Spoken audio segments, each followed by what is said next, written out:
Ali Fortescue has been to the poppy factory in London. Ali Fortescue has this.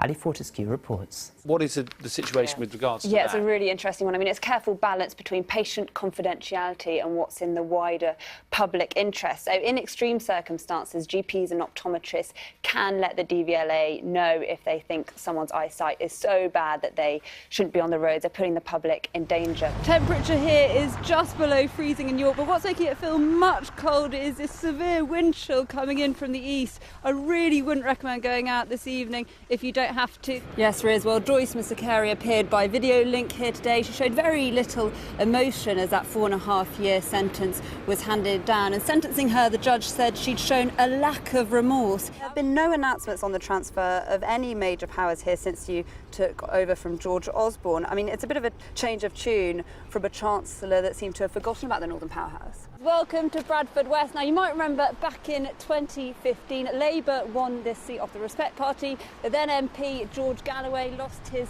seat. There's now a comfortable Labour majority here. Is its view that if this was recognised as an illness by the NHS, then the NHS would have to provide counselling and support services? Yeah, essentially, that's what they're saying. They're saying this is a real condition. It should be treated like drug or alcohol addiction because it does have the same devastating effects, they say. The number of addicts are increasing, particularly the number of young men they're seeing. But as you say, some do feel, are these just people that like sex? Are they people that are just cheating on their partners? There is no consensus on this among professionals. What is clear is that sex addicts I've spoken to say it has completely destroyed their lives. OK, great, thanks. Bye. Easy as that.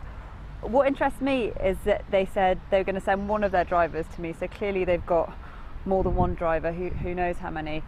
Be interesting to see if they actually turn up now. You guys all right though, yeah? Yeah. I've never actually done it before. What's it do? What's it do?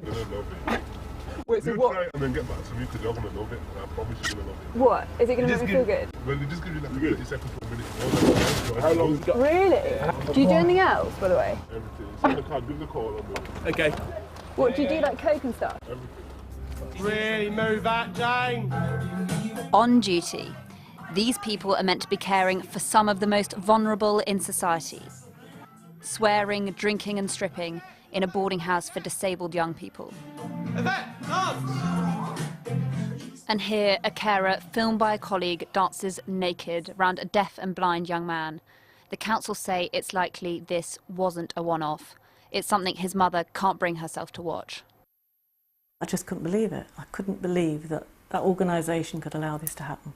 Well, our reporter Ali Fortescue uncovered the footage. She's here with me in the studio. Ali, as we've seen, it contains extremely disturbing images. Yes, Polly. Well, I think what's so shocking about this is the fact that these people were actually at work on duty. They were meant to be looking after seriously disabled young adults. But remember, this is just one incident where we know the identities of those involved. Yesterday's Care Quality Commission report highlighted serious failings, including allegations of physical abuse, but it's not yet known who was involved in those instances. Yes, Amanda, well, this happened just before 3 o'clock this morning, about 2:45 this morning, when a car failed to stop for police in the Heaton area of Bradford. Now, a police chase followed, which went some 8 miles right through the centre of the city. As you can see, there's quite a built-up part of Leeds, lots of businesses, lots of people working here, but in about an hour's time, women can sell sex here without being stopped by police. Since our investigation, police searched an address in Gipton in Leeds where they found what really was a huge amount of laughing gas, nearly 5,000 canisters, 7,200 balloons, and they also arrested 2 men,